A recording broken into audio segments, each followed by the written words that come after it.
primera exigencia del matrimonio, la unidad e indisolubilidad del matrimonio. Cuando nos ponemos a meditar, ya no serán dos, son las palabras de Jesús, ya en adelante ya no serán dos, sino una sola carne. Cuando se van a fundir dos objetos en uno, cada uno tiene que perder su forma totalmente para poder unirse los dos y hacer de los dos otra forma diferente. Así como sucede en el campo de lo material, igual en el campo de lo espiritual, las palabras de Dios son absolutas y lo que Dios dice es lo que se realiza. Ya no son dos, sino uno. Y si se hacen uno, de ahí nace, de esa unidad brota, como dijéramos, consecuencia lógica, la indisolubilidad. Porque ¿para qué dejan de ser dos y son uno? Para seguir siendo uno. Si no, no hay razón, ¿no? Después de ser uno, entonces volver a ser dos. Bien difícil, bien difícil. Ya queda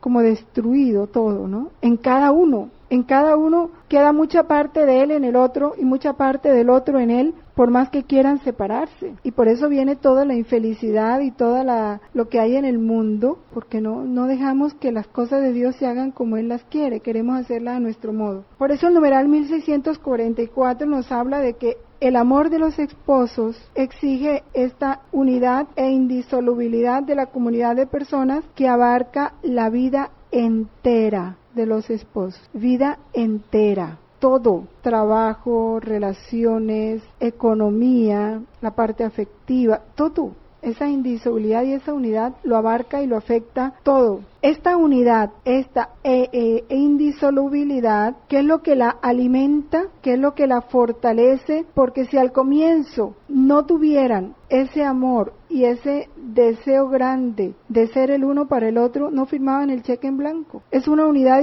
que apenas brota, pero que Dios va fortaleciendo a través de ¿qué? De la fidelidad cotidiana. Fidelidad cotidiana. Es una fidelidad de cada instante. Y la fidelidad no es solo una fidelidad externa, tiene que haber primero la fidelidad externa tiene que ser consecuencia de una fidelidad interna. En el corazón, la fidelidad primero se tiene que dar en el corazón, en el pensamiento, en el afecto, y de ahí brotará una fidelidad en las relaciones y en la donación. ¿Por qué se llega a la infidelidad en el matrimonio? Externa. Llámese la infidelidad externa, pues sabemos que se llama adulterio, ¿no? ¿Por qué Jesús habla de adulterio con el pensamiento? Porque primero se teje ahí en el pensamiento. Y si la persona empieza a alimentar un atractivo por algo prohibido, por algo que no le pertenece, o por algo que no es eso, que ya le pertenece, su esposo o esposa, pues ya está siendo infiel. Por eso a este sacramento se une el sexto y el octavo mandamiento, están para protegerlo, ¿no? No desear la mujer del prójimo, ese no desear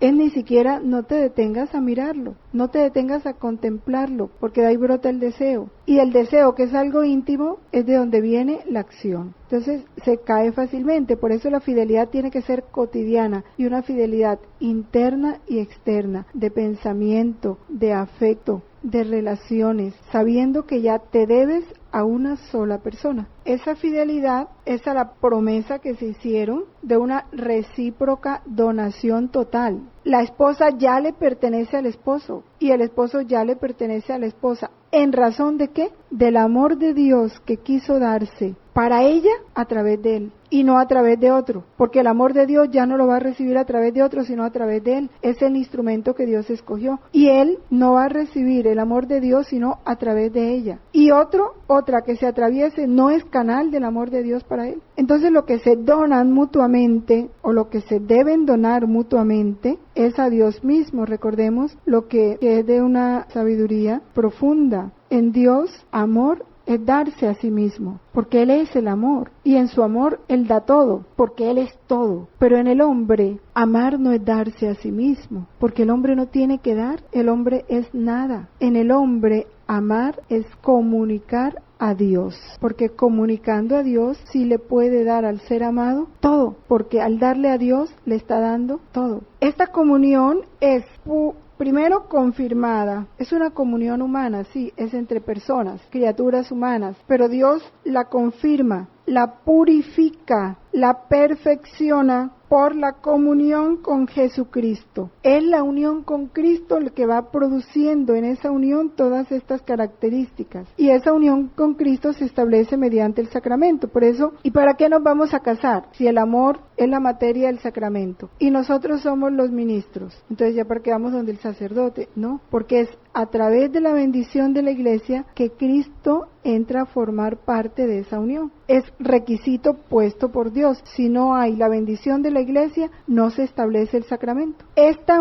unión indisoluble se profundiza, que es lo que la honda le hace echar unas raíces que la establece firme, como esos árboles que no se pueden arrancar. Sus raíces se han hundido y extendido tanto que ya los tienen que cortar y dejar ahí la raíz si quieren quitarlos. ¿Qué es lo que profundiza esa unión? La fe, la vida de fe común. Qué importante, una vida de fe pero común. Que los dos tengan la misma vida de fe y la Eucaristía recibida en común. Entonces, si ella comulga y él no, ahí van cojos. Si él es el que comulga y ella no, está cojeando. No puede haber esa firmeza, esa indisolubilidad establecida sobre bases firmes. En el matrimonio, hombre y mujer tienen igualdad de dignidad personal, porque ambos son imagen y semejanza de Dios, y ambos han sido llamados a esa comunión de vida con Dios. Ahí brota la dignidad de ambos. Por tanto, la poligamia es contraria a esta igual dignidad de uno y del otro. Al hombre sí, el hombre puede tener 4, pero la mujer no,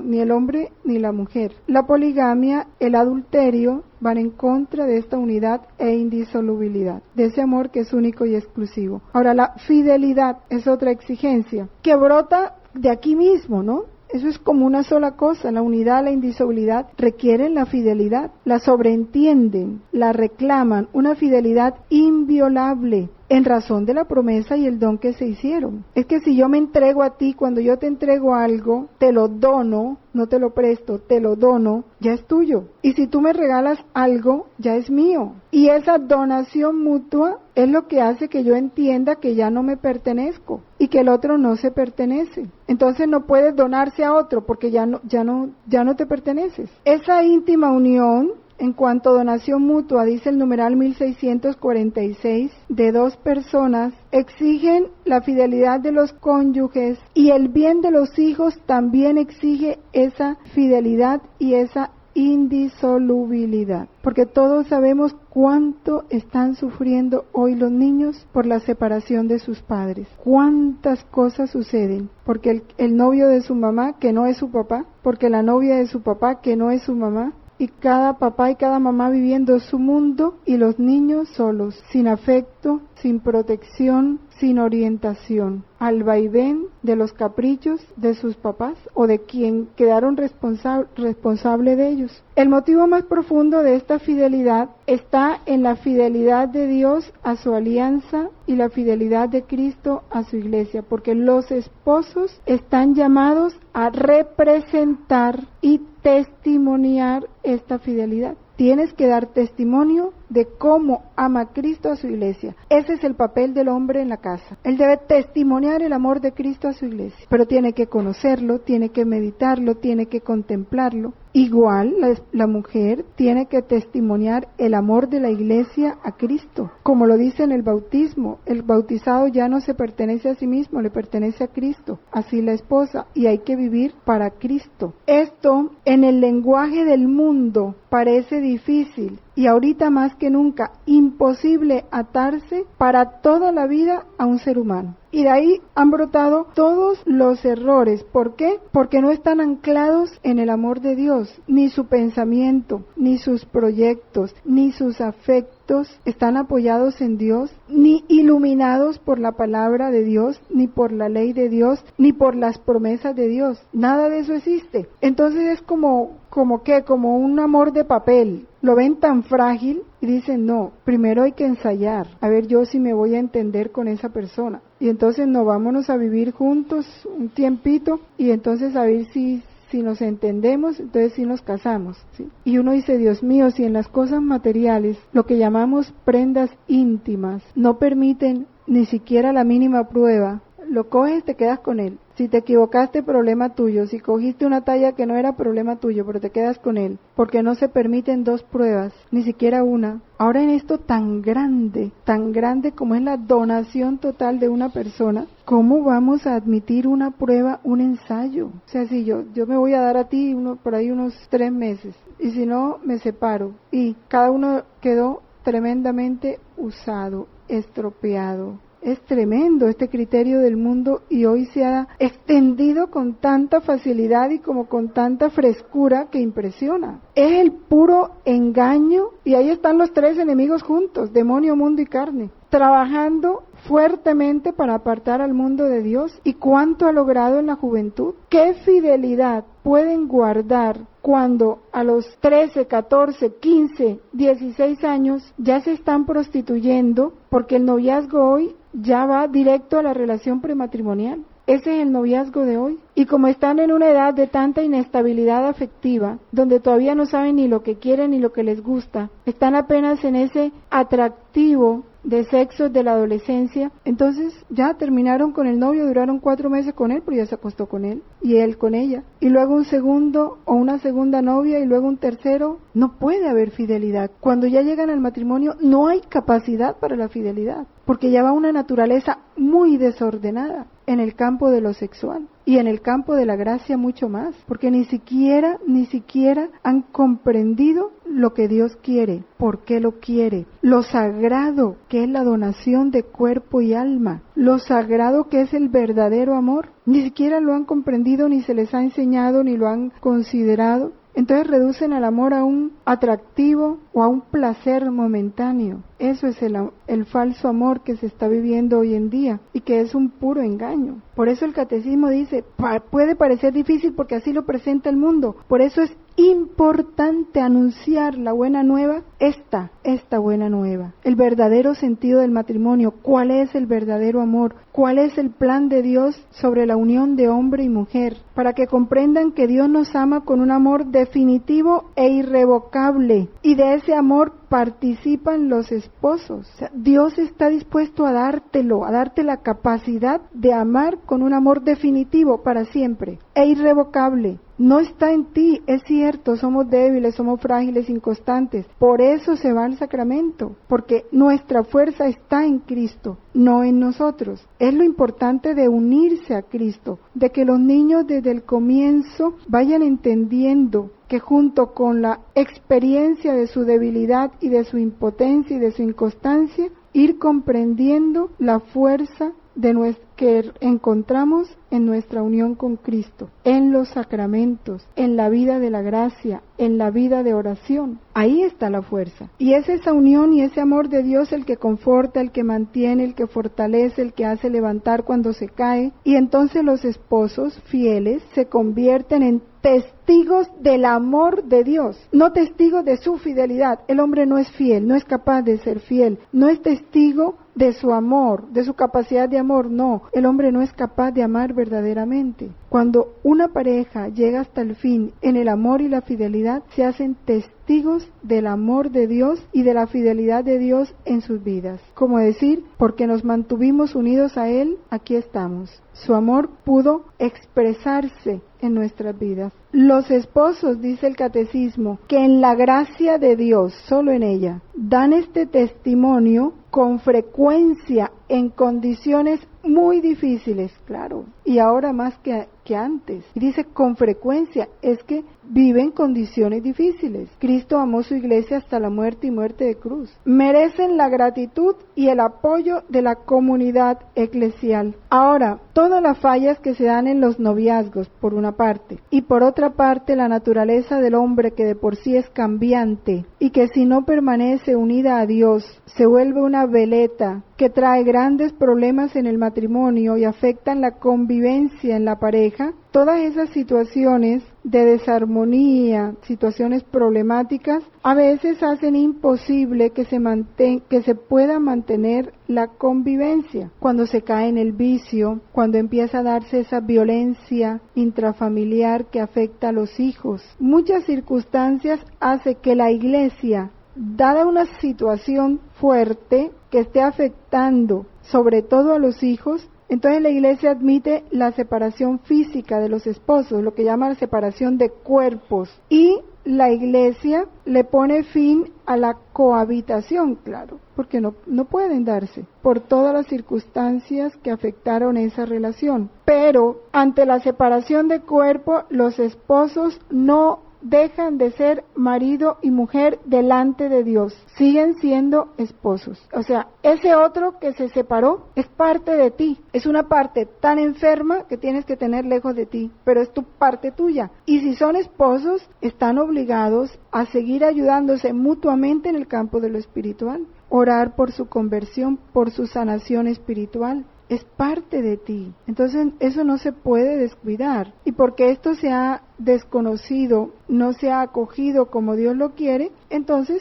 viene todo lo que viene, ¿no? No, es que ya él es un hombre libre, es que él hace 10 años no vive con su esposa. Yo no destruí ningún matrimonio, no. Yo lo encontré solo, pero no estaba libre porque era casado, o ella no está libre porque es casada. Están separados, pero siguen casados. Por eso dice, no son libres para contraer una nueva unión. Por eso dice, en esta situación difícil, la mejor solución, si ella se siente muy sola o él se siente muy solo, sería la reconciliación. Por eso toda la comunidad cristiana tiene que apoyar esta indisolubilidad aún en esas situaciones de separación de cuerpo. ¿Y cuántas veces hacemos lo contrario? ¿Cuántas familias católicas, cuando en su seno se da una situación de estas de separación de cuerpo, fácilmente van permitiendo el adulterio? Porque qué pesar, está muy sola, y van considerando como natural que se una a otra pareja y que esa pareja entre a formar parte de la familia, como si nada fuera. No, son cosas que no se deben dar. Los que recurren al divorcio según las leyes civiles, en el matrimonio católico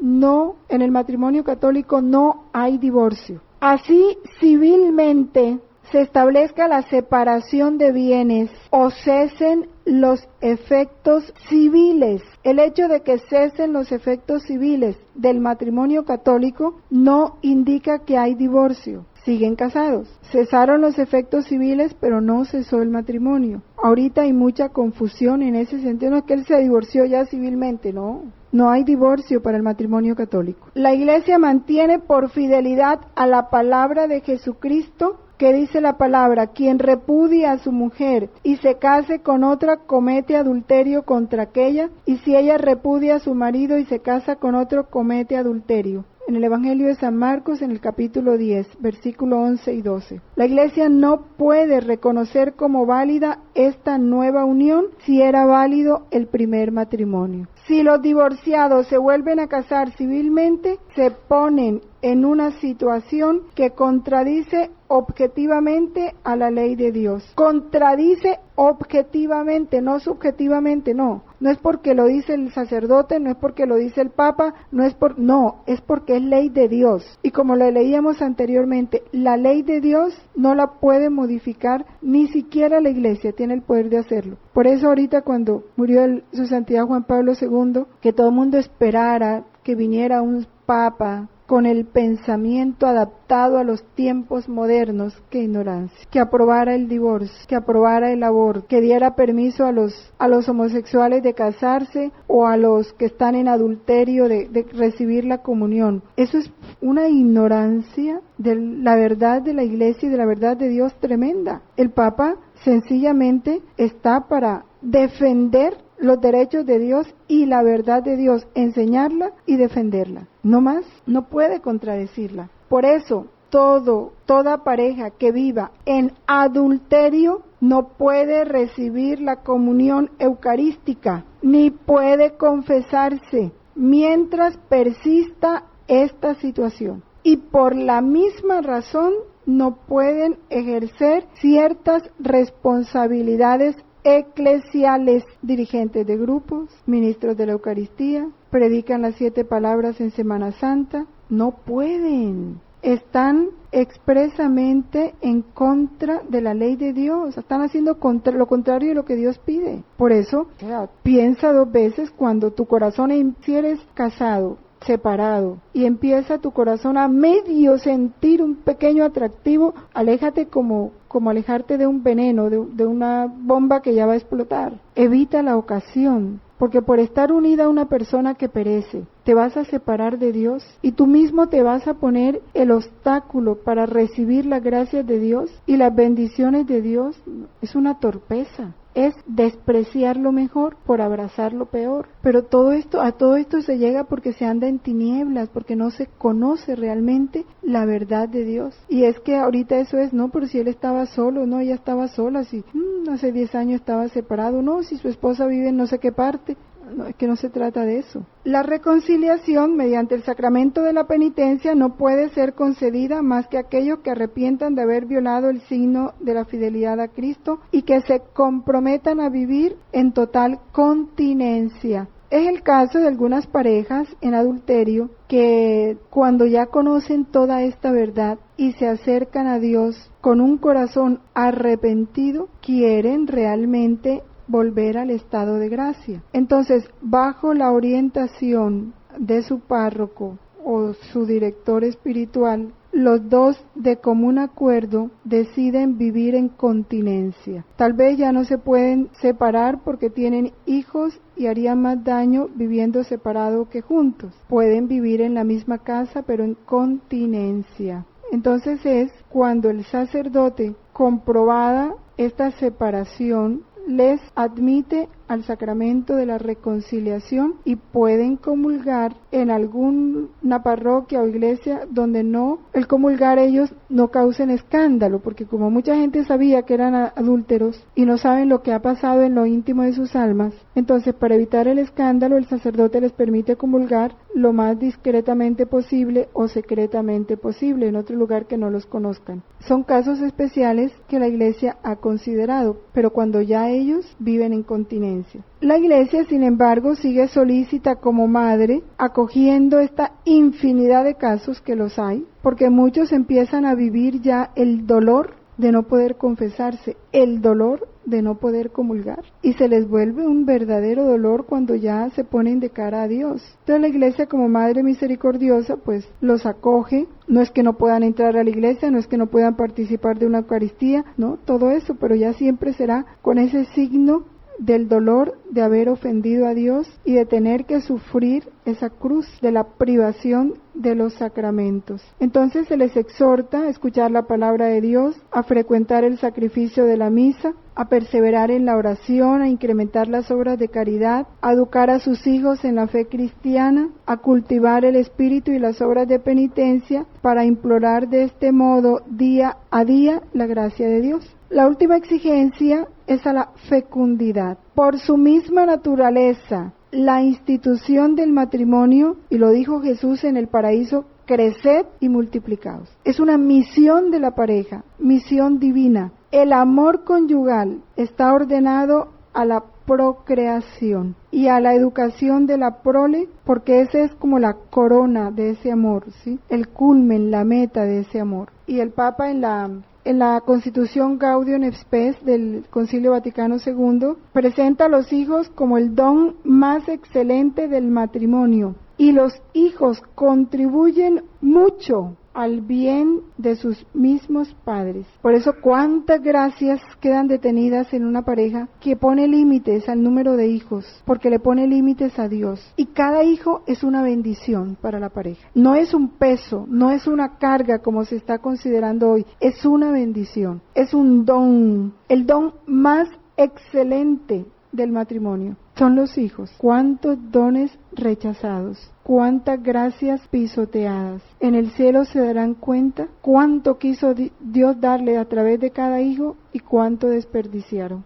Ahora, esa fecundidad, que es un amor fecundo, abarca no solo la procreación en sí misma, el tener los hijos, sino también el educarlos, el comunicarle a los hijos esos valores espirituales, morales, sobrenaturales, que Dios les dio a los padres. Es que lo que Dios le da a los padres, ellos son el canal a través del cual Dios se va a comunicar a sus hijos. Y si el canal no está conectado, no pasa nada a los hijos. O si está mal conectado, puede estar muy cerca, pero no está conectado. Entonces los hijos dejan de recibir luz, gracia, bendición, porque los padres, en vez de hacerse canales límpidos y fieles, se hacen canales obstruidos o empantanados por la vida de pecado, de incredulidad, de infidelidad a Dios. La tarea fundamental, fíjese, principal, es la tarea básica del matrimonio y de la familia, es estar al servicio de la vida.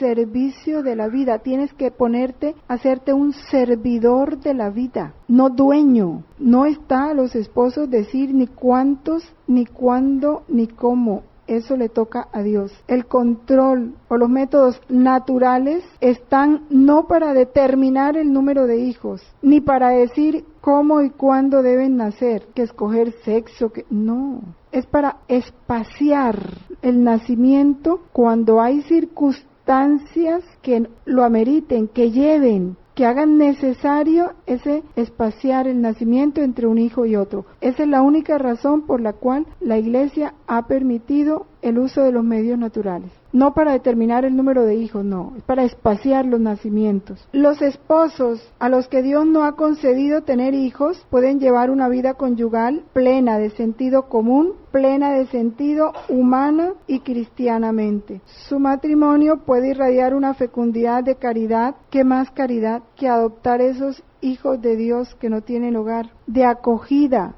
de sacrificio. ¿Y todo esto por qué? Porque la familia, como es una célula de la Iglesia, la familia dentro de la Iglesia universal, que es el cuerpo de Cristo, se hace una iglesia doméstica. Y en esa iglesia doméstica, los padres tienen que ser para los hijos los primeros anunciadores de la fe. Es la mejor manera de los papás ejercer en su iglesia doméstica lo que Cristo les participó en el bautismo, ser profetas de sus hijos. Tienen que anunciarle a sus hijos la verdad y de una manera intencional. Si tú sabes que está proliferando por el ambiente una corriente nociva que atenta contra la verdad de la iglesia, contra los principios morales y espirituales, ¿cómo vas a proteger a tus hijos? Alertándolos, enseñándoles la verdad. No es el colegio. Es que en el colegio no le enseñaron. No, son los padres los primeros educadores. Si el colegio no enseña, que enseñen los papás, pero a Dios no le vas a poder decir, es que en el colegio no le enseñaron. No. Es que, Señor, yo para eso lo puse en un colegio católico. No, te tocaba a ti en primera instancia. El colegio te colaboraría a reafirmar esa formación, a completarla, a consolidarla, pero no a darla. A ti te toca sembrar. Por eso los padres son profetas en su hogar. Primeros anunciadores de las verdades.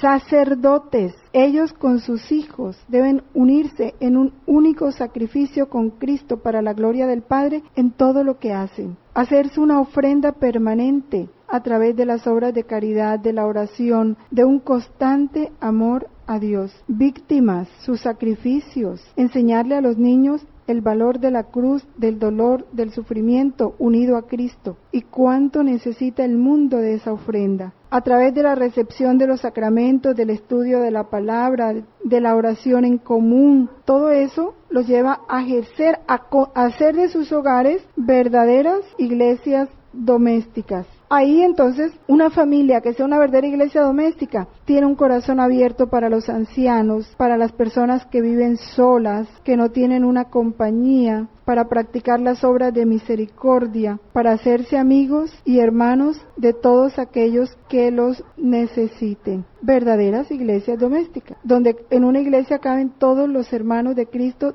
todos los hijos de Dios. Termina el catecismo con esta frase: nadie se sienta sin familia en este mundo. La iglesia es casa y familia de todos, especialmente para cuantos están cansados, fatigados y agobiados. Entonces las familias se vuelven verdaderas centros de la misericordia, de la ayuda mutua. Y los hijos van aprendiendo esa generosidad viendo a sus papás. Lo vemos en la vida de los santos, donde empezaron a aprender el amor al prójimo, el servicio, la generosidad, la abnegación en sus casas, en sus padres. Ellos sembraron en sus corazones esa semilla. Termina este capítulo de la vida litúrgica hablando de los sacramentales. Entonces vamos a aprovechar para ya dejar cerrada esta parte del catecismo en este año. ¿Qué son los sacramentales? Son signos sagrados que la Iglesia ha instituido. ¿Y cuál es su objetivo? Pues tienen efectos espirituales. Los sacramentales nos disponen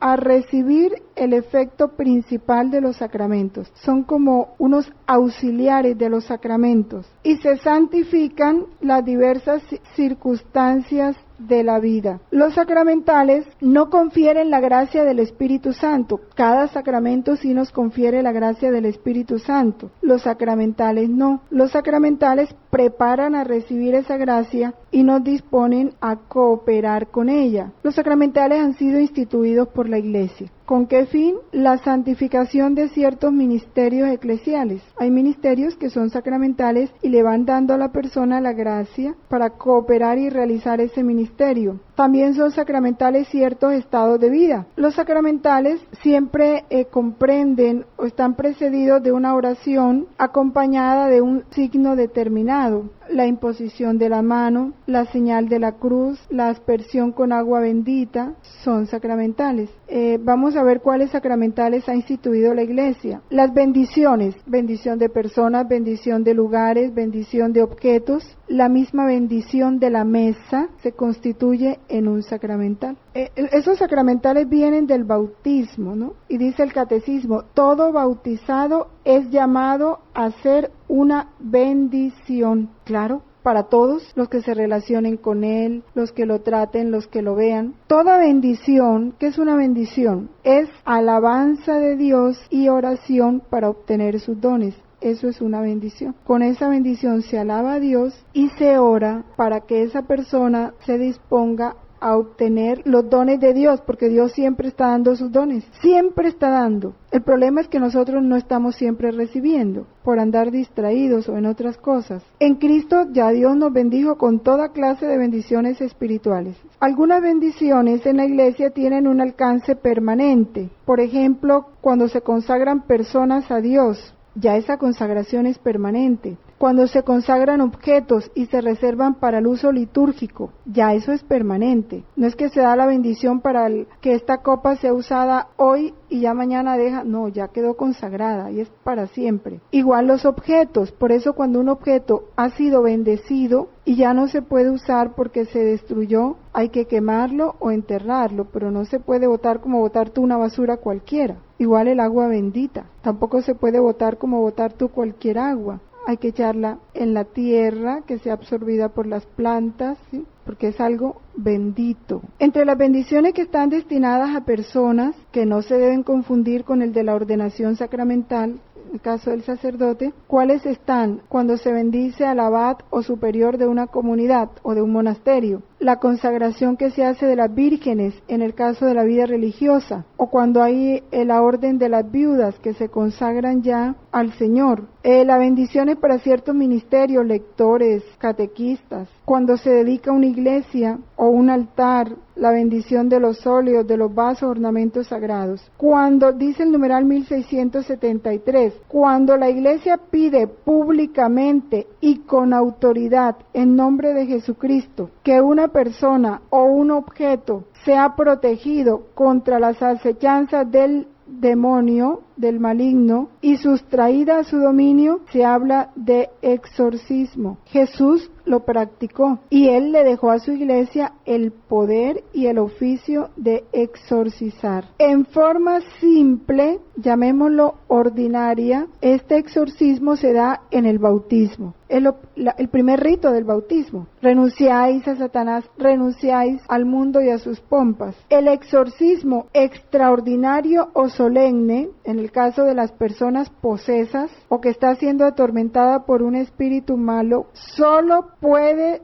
ser practicado por un sacerdote. Por favor, subrayen esto. Y con el permiso del obispo, tampoco por cualquier sacerdote. Aquel a quien el obispo haya autorizado. Hay mucha ignorancia en esto. No, que es que lo que le pasa a ella es que le echaron un maleficio, entonces allá hay un grupo de oración donde está una señora que tiene el poder de liberación, entonces vamos donde ella. No, si es un caso súper especial, vete donde el obispo, cuéntale el caso y ya él te autorizará, o acude al párroco y el párroco te orientará quién dentro de la diócesis está autorizado para tratar esos casos o para orientar esos casos. La Iglesia en estos casos obra con mucha prudencia y regularmente lo primero que la Iglesia hace es cerciorarse que ya la medicina haya descartado todo problema psíquico o psiquiátrico en esta persona, o se hayan agotado todos los recursos y la medicina diga no, este caso no es nuestro. La Iglesia en eso es muy prudente, por eso el catecismo hace esa distinción. El exorcismo es cuando hay una posesión realmente del demonio, que es muy distinto al caso de enfermedades, sobre todo psíquicas, porque llegó un tiempo en que todo se volvió exorcismo, ¿no? Si tenía cáncer había que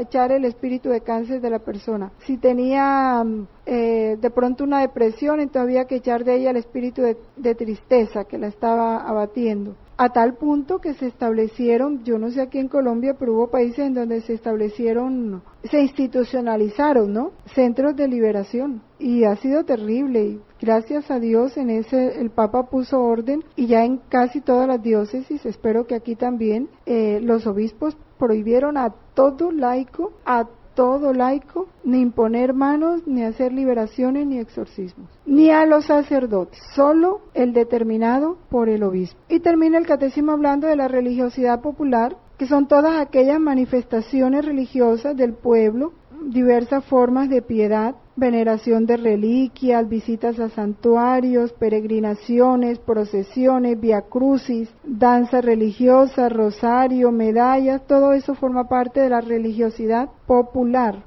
Son expresiones buenas, sanas, pero ¿qué dice el catecismo sobre esto? Conviene que estos ejercicios se organicen teniendo en cuenta los tiempos litúrgicos, para que estén de acuerdo con la sagrada liturgia, deriven de ella, se desprendan de ella y conduzcan al pueblo a vivir la liturgia o el tiempo litúrgico que la Iglesia está determinando para ese momento. Y a los pastores tienen que hacer un discernimiento sobre todas estas manifestaciones de religiosidad popular para purificar el verdadero sentido y para que toda expresión de religiosidad tiene que conducir a la persona al conocimiento del misterio de Cristo para asumir en su vida ese misterio. Por eso, su ejercicio está sometido al cuidado y al juicio de los obispos y a las normas generales de la Iglesia. Creo que aquí en la costa se dieron casos de procesiones en que el obispo tuvo que intervenir, porque salían a las 2 de la tarde y eran las 4 de la mañana y no habían entrado, y era en base a licor, y no conducían en nada, era más bien una profanación, e intervino. Y recuerdo que en alguno de esos pueblos hubo una rebelión tremenda contra el obispo porque prohibió la procesión y tuvo que someter al pueblo en entredicho. ¿Por qué? ¿Por qué se da todo eso? Porque hay un desconocimiento de la verdad. Si la práctica piadosa no conduce al conocimiento verdadero de Cristo y a que la persona asuma en su vida lo que esa práctica significa, o a ese misterio de Cristo que está tratando de celebrar, entonces hay que quitarla, porque ¿cuál es el efecto? Si es nocivo, hay que quitarlo. Y eso es lo que los pastores tienen que discernir, si esas prácticas ayudan o desfavorecen a la fe. En la medida que ayuden hay que fomentarlas y orientarlas, en la medida en que desfavorezcan hay que purificarlas o quitarlas. Y en eso los pastores tienen toda la autoridad. Entonces vamos a terminar aquí, ya con esto terminamos el catecismo en este año y la parte que se refiere a la vida litúrgica. Ya lo último es las exequias, pero ya eso cada uno en su casa lo puede estudiar, porque es algo bien sencillo y que ya hemos tratado en otros puntos del catecismo, que son los entierros, la celebración de la muerte, de la Pascua. Dios te salve María, llena eres de gracia, el Señor es contigo, bendita tú eres entre todas las mujeres y bendito es el fruto de tu vientre Jesús. Gloria al Padre, al Hijo y al Espíritu Santo. En el nombre del Padre, del Hijo, del Espíritu Santo. Amén. No dejen de leer y profundizar esto, ¿no? Que no alcanzamos a explicar. Las exequias cristianas.